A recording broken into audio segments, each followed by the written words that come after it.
All right, so we're here with Tommy. I've known Tommy for roughly 12 years in Guilin.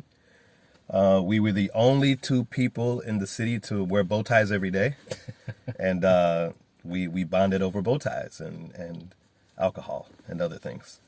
So I want to ask you, Tommy, a few questions. The first one is, what is the make and model of this car? So this is GEELY. GEELY. I only know the Chinese name is HAOYUE L. Okay. HAOYUE L.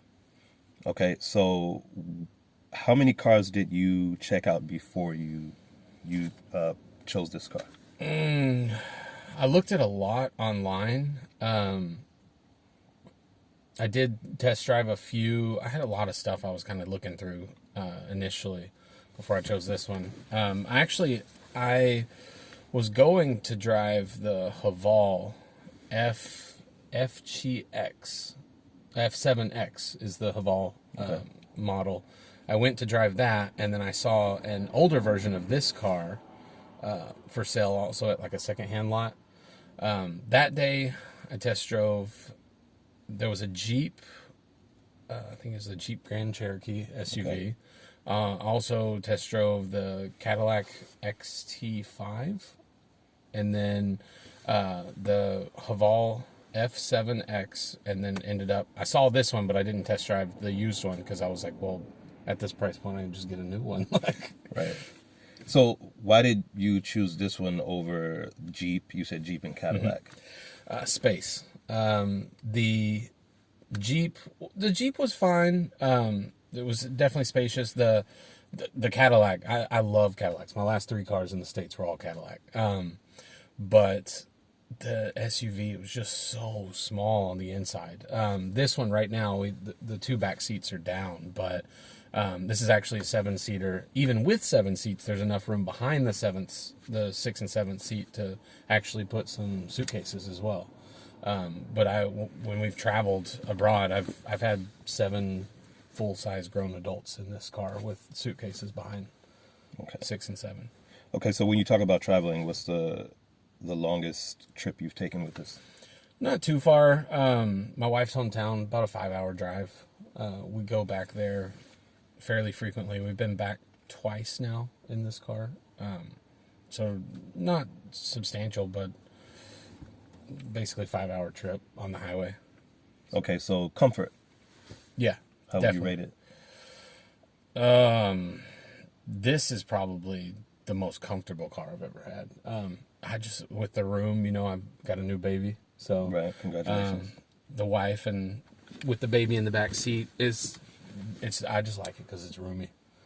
Okay, so how would you compare it to a Cadillac, say that you owned when you were in America? I mean, you can definitely tell I get excellent gas mileage in this thing. Yeah, better than my Ford Focus. Yeah. Sure. So it's kind of crazy. For a huge 7-seater SUV, I get that kind of gas mileage, but it's because the engine is much smaller. So I've used to, when I was in the States, the first car I ever had, 18 years old, had to get a brand new Mustang, So I had that, and then I had 3 Cadillac CTSs, and this car, you can tell that, you got a smaller engine with such a huge vehicle. Right. I would say it's got enough get up and go, but it's not like, it's not the quickest thing out there. Not going to keep up with the Lamborghini SUV I saw on the way to work this morning. Right. Okay, so the next question is, so this is not a EV or a hybrid? No. Actually, we were really interested in EVs to start, because the Chinese government puts a lot of incentives on, tax incentives and rebates and all that for getting into an EV. The thing is, our primary concern was when we go to my wife's hometown, which we go there several times a year. Her parents are like way, way out in the countryside. Like, I'm talking no AC and heat in the living room, kind of like way out. And when we get out there, how am I going to charge it? Right. And they did tell us, they're like, well, no, you just buy the regular charge port where you plug it into a regular outlet, and it will charge. And they said it'll take, nearly a day or something to charge. Right. I have a bad experience with that. Yeah, and also last year in Chinese New Year, there were horror stories. Of all of them. Tesla, everything from Teslas to BYDs to all these electric vehicles that got on the highway for Chinese New Year, let their batteries get a little too low, and the highway's just littered with abandoned electric vehicles because everyone was stuck in traffic for so long. So I was concerned about that. Also, there's, at the same time we were looking at cars, you had a couple pieces in the news about Tesla fires. So I started doing research on that. There was I think it was a BYD that caught fire at the dealership. It wasn't even sold yet. It was just literally parked at the dealership, and the battery somehow caught on fire. It was just a few things, and I was like, maybe I'm interested in EVs, but maybe that technology is still relatively new. There's still a lot of companies that are brand new in the EV sector. Maybe I want to see a track record a little bit before I put my wife and child in an electric vehicle. So makes sense. All right, well let's move to the back seats. All right, for the rest of the conversation. Okay, let's talk about the AI assistant. Do you have that option here in this car? Yeah, just talk to the car. Right. Yeah. I say hello. If I say it right now, she's gonna come home. What do you want? Do it. Let's see. 你好，几力。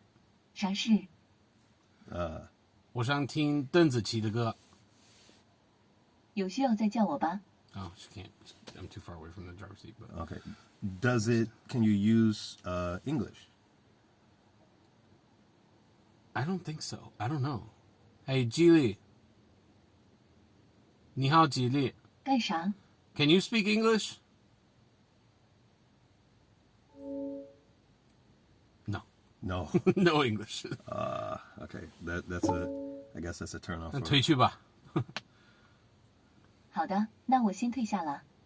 Okay, I guess that's one turn off for non-Chinese speakers that live here that would want one. Yeah, if you're living in China and get one, you probably. I don't know if there's a way to go in and update it or download it or something. I haven't asked. So. Okay. So tell me one of the things you like most about this car.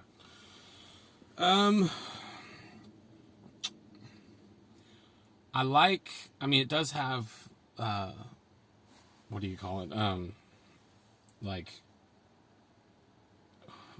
Automated driving. Okay. I can't think of the name. It's assisted driving, really. It's not like put it in the GPS, go to sleep and you show up, obviously. Right. But if I'm on the highway or something, I set cruise control. On the car, it'll show me in my lane or whatever, and it'll show on the side lanes too. Everything from motorcycle to 18-wheeler or SUV. It can tell the difference in sizes of those vehicles, but also you can tell it'll slow down and stuff when it just is very aware of its surroundings. And I can also set the car to do I want it to be sensitive for a long way out or mid-range or close range? Because there for a little bit I had it set before I knew I could do this. Was headed to my wife's hometown, and I had it set the longest range possible. So say you're on the highway and a car cuts you off. Well, the car is whoa, we got to slow down. We're way too close to this car. But it would slow down too fast. Once I set that to medium, it's much, much better. But the car will stop itself if something in front of you is stopping. Okay, so is it autonomous in the way that Tesla is, or it's just assisted to let you know what's going on? If you take your hands off the wheel, completely off the wheel after about probably 20 seconds or 30 seconds, it'll start chirping at you hey, I'm not here for that. I'm not here for that. You didn't buy that option. Okay, so tell me one of the things that you disliked most about this car.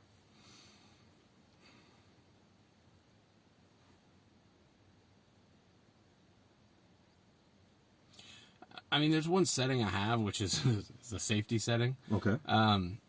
For when I start to get close to the line, it kind of pulls me back to the line. Sometimes I feel like it pulls it's a little, you don't have to be so aggressive with that pull back into the line. But I mean, I have the option to turn that off too. Like, so I can't really say I dislike it, because if I didn't like it, I'd turn it off. Right. But I kind of like it, because what if I'm driving and for some reason wasn't paying attention enough, and it like pulls me back in the center of the lane. Right. Other than that, I mean, we're in China. Obviously, the thing I love most about the car is the size, but also when I try to park here, sometimes that can be a pain. Right. Because of the size. Right. But I haven't really found anything. I mean, well, I've had the car now, for 6 months? 6 months, half a year, yeah. I have no issues. It rides really smooth. It's comfy. I haven't had any problems with it. Okay. And one thing I forgot was the price. How much did you pay for this?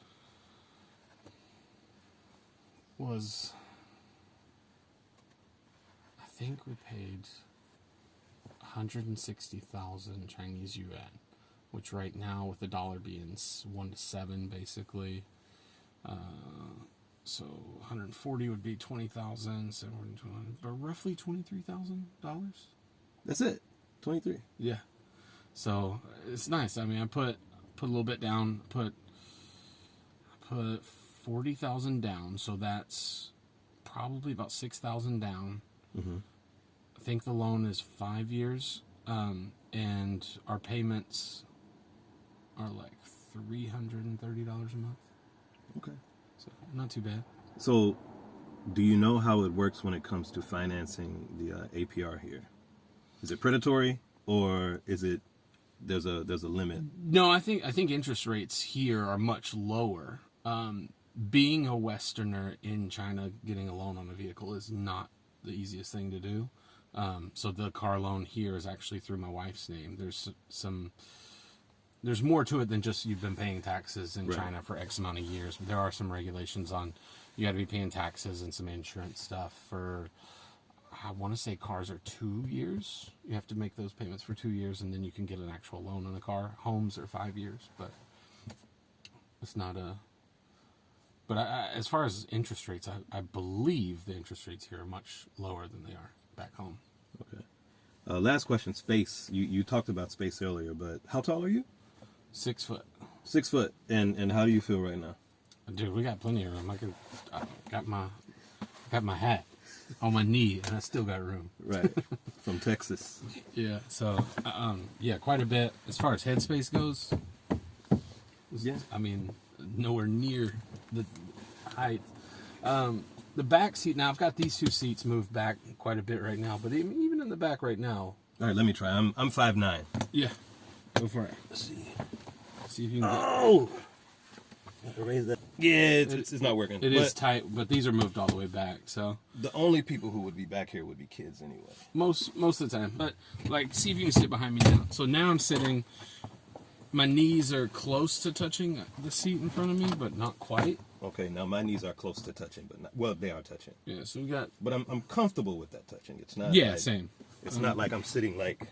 As you can see, I still got a like little bit of room on my knees, you know. Right. And the driver's seat is set also for me. The driver's seat is set for a 6 foot person. Mm-hmm. So, I mean, what we're looking at now, you have a 6 foot person comfortable, 6 foot person comfortable, and 5'9", 5'10", still a little tight. If I need it. Yeah. All right. Well, you got anything else to add? I think we're finished here. No, dude. Geely's. I like the car company. I don't know if you had mentioned in your video before. Geely is the company that bought out Volvo. So now Geely also owns Volvo and Lotus because of that. So as far as engine goes, that was another reason you asked why did I choose this one. I thought, well, they bought out Volvo and pretty much started replicating Volvo engines using the same staff and location that Volvos were being made in before. Mm-hmm. So I feel like reliability will be there over the long term with this car too. All right. Well, thank you, sir. Yeah. My first interviewee. And if you have any questions, you can write in the comment section below, and I'll have Tommy answer any questions he can if he has time. Thank you. Thanks for watching. All right, I'll get out of here. Help me get out of here. Oh, with with me moving it up to a normal position, there is room for a full size person in the back.